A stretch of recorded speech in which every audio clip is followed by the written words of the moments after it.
On s'interroge beaucoup sur l'évolution du capitalisme, sur ce que seront demain les relations entre le travail et le capital, sur les inégalités qui vont croissant dans le monde, sur ses enjeux durables, sur le capitalisme RSE, le capitalisme des parties prenantes, bref, sur les changements qu'il faudrait lui apporter, et tant mieux, car tous ces points sont importants.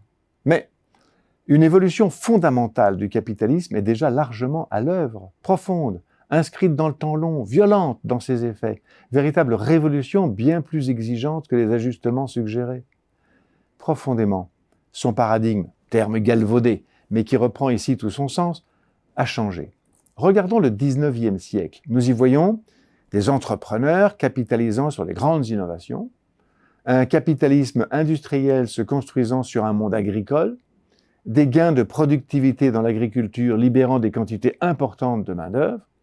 La révolution industrielle et l'exode rural vont caractériser la fin du 19e siècle et le début du 20e siècle. Ce capitalisme reposait sur 3 axiomes majeurs. Tout d'abord, la terre est un ennemi qu'il faut combattre pour en extraire le plus de valeur possible, qu'il s'agisse de l'agriculture ou des mines. Sur ce plan, les opinions des agriculteurs et des industriels nouveaux convergent. Les agriculteurs ont toujours été en lutte contre la nature pour la domestiquer. Ensuite, les ressources de la terre, l'eau et l'air, sont inépuisables. Il n'y a pas de limite à leur exploitation.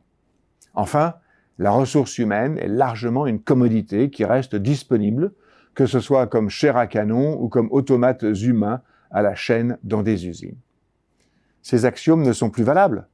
La prise de conscience qu'il faut composer avec la planète et non pas lutter contre elle commence, même si trop lentement, à faire son chemin.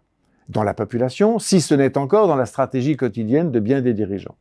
La pollution de la terre et des mers, les impacts sur le climat sont visibles. Les ressources sont épuisables, pour certaines rapidement, et là aussi une prise de conscience modérée prend quelques timides racines.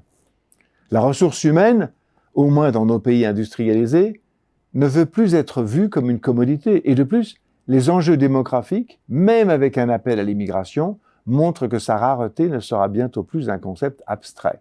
En outre, les besoins en savoir-faire nouveaux en font une ressource fragmentée et hyper spécialisée.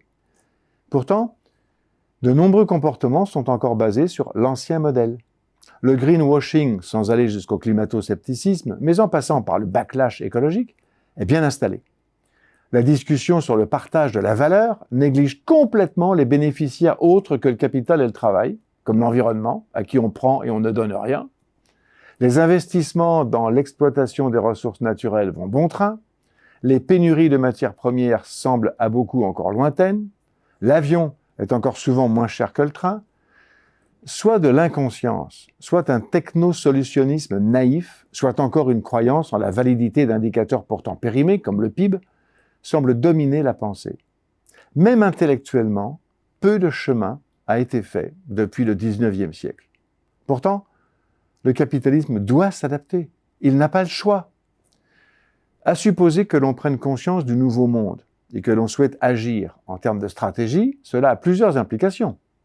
Il va falloir vraiment comptabiliser les entrants et les sortants, de quelques ressources que l'on parle, donc avec de nouveaux indicateurs. Il va falloir revoir la place de l'homme dans le système avec de nouvelles individuations. Il va falloir revoir nos modèles d'affaires en économie durable. En d'autres termes, il va falloir changer l'approche même du changement.